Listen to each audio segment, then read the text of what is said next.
completely different topic. As a woman, I have fantasies about bad boys. Is this something I need to mature out of or realize in my sex life in different ways? Well, I can't say for sure because I don't know anything about your sex life and I don't know anything about the fantasies. I would say, however, that it's not that easy to maintain sexual interest on a continuously rewarding basis across long spans of time, say with the same partner. Now, maybe it's not that easy to maintain it, period. As we age, say. Fantasy can provide pointers to overcome that proclivity for the deterioration of sexual interest. I remember reading, I think it was in Raymond Carver, whose works I love, a detective. He wrote the greatest of detective novels. Private Eye, really. No, it was Raymond Chandler. He talked about the beauty industry and the fashion industry and the hundreds of millions of dollars, billions of dollars that people spend on that, enhancing sexual interest, and came to the conclusion that it was all worth it because it's difficult to do. It's difficult to pull beauty into sexuality. It's difficult for each of us to maintain our attractiveness to other people. It's difficult under many circumstances to maintain being attracted. Well, so you have these fantasies, and that's the part of you that has a proclivity towards sexual gratification, trying to make what it needs and wants known to you. And I would say incorporating that into your sex life is probably the best bet, your best bet. And so those are fantasies that you could hypothetically talk about with your partner, assuming that you have a partner that you could talk to about such things. And maybe that would free him or her up to talk about such things with you. And maybe your partner might be more interested in your fantasies and helping you along with them than you think. Now you also asked the question about immaturity. I think I would look for the wheat instead of throwing it all out as chaff to begin with.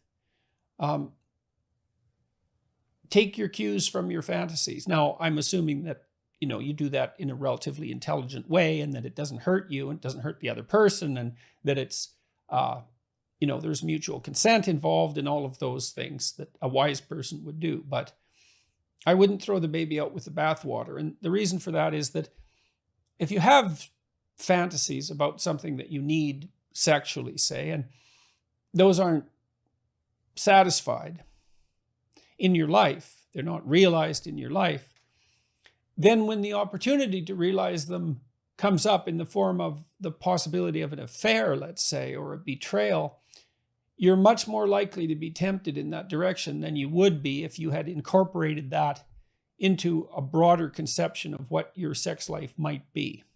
So, one way of maintaining satisfaction with a monogamous partner is to vary what you do with that partner. And if that variation is fueled by your mutual sexual fantasies, and then those fantasies are gratified, then one source of motivation to look elsewhere and potentially blow your whole life up and that of your partner as well while doing so is ameliorated. So Erich Neumann, famous student of Carl Jung, said, "Don't pretend to be better than you are." Now, he didn't mean don't try to be a moral person, don't try to improve yourself or any of that. He meant don't lie about what you are and what you want. And, maybe you're ashamed of it. Well, maybe you should be, but maybe you shouldn't be. And I think assuming that those basic moral preconditions that I described earlier are met, then you can think about it as an elaborated sexual game and as something that you might play in a sophisticated and aware manner with a willing and able partner. What did I teach my children about sex? Is there a healthy middle ground for them without being naively celibate or damagingly promiscuous? And how did you communicate that? You know, I didn't teach them, my kids, much explicitly about sex. I actually don't remember any conversations about sex per se. And I can't even really remember how they found out about sex. I'm certain that they knew the basic mechanics plenty early enough. So it wasn't like it was a taboo subject. It just, in some sense, never seemed necessary. Now, that doesn't mean that there wasn't any instruction about sex in our household. I mean, the kids watched. I mean, what do you teach children about sex? Well, you teach them how to be good people in the broadest possible sense. And so one element of that would be, don't casually use and hurt other people. And you act that out as a parent to the degree that you're capable, and your children observe that. They also observe how you treat your wife or husband. Oh, they're observing that all the time. You can be sure of that. And then they also observe how you treat your son and your daughter, and how you differentially treat them as well. And so they're learning about sex in the broader context of human relationships all the time. And most of that's implicit. And so, my wife Tammy and I have a strong monogamous relationship. That's what we explicitly committed to and what we both implicitly desire. And physical affection, and some of that demonstrative, some of that the kids witnessed, us hugging or kissing, that sort of thing. Nothing more than that. No, but they certainly weren't strangers to the idea that we found each other attractive, and that we wanted to be with each other without them with some degree of frequency. And all of that is instructive to children.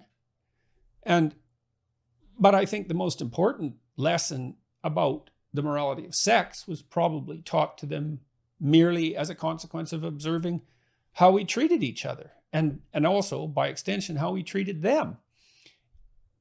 I think that the expectation that they dealt with sex wisely was part of a broader expectation that they dealt with temptation wisely, with drugs, for example. I thought about this a lot because, and this has to do with your issue of, is there a reasonable middle ground, healthy middle ground? I knew from the psychological literature that there was a healthy middle ground with regard to rule breaking in adolescence, right? So you see pathology at both ends of the normal distribution.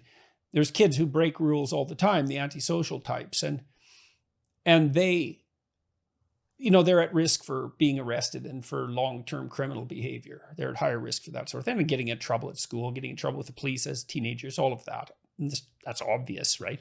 But then on the other end of the distribution, there are kids who never break any rules. And you might think, well, that's optimal, They don't break laws, they never shoplift. And this is not a pro-shoplifting message, by the way. But, healthy teenagers push the limits. They break some rules. The ones who never do that sort of thing tend to have a proclivity towards internalizing disorders. That's what they're called. Externalizing disorders are disorders of acting out, and internalizing disorders are more like depression and anxiety. So they tend to be over-inhibited and over-emotional in a negative sense, and suffer more from depression and anxiety because they're terrified. And that's partly why they don't break any rules. They're too afraid. And that has a detrimental long-term consequence for them. So, you don't want your children to be unable to take risks because they're terrified of doing something wrong, of breaking a rule. And they need to test limits. With drugs, I told them, I better not ever be able to tell that you've been using something. Because if I can tell, then you can't handle it. And that means that you're not doing it appropriately. And that was about the best I could muster because it was complicated. I mean, I knew that they were going to smoke pot. They went to alternative schools. That was a given. It's like, well, what's the rule exactly? Don't do drugs. Well, they probably observed Tammy or I taking the odd puff.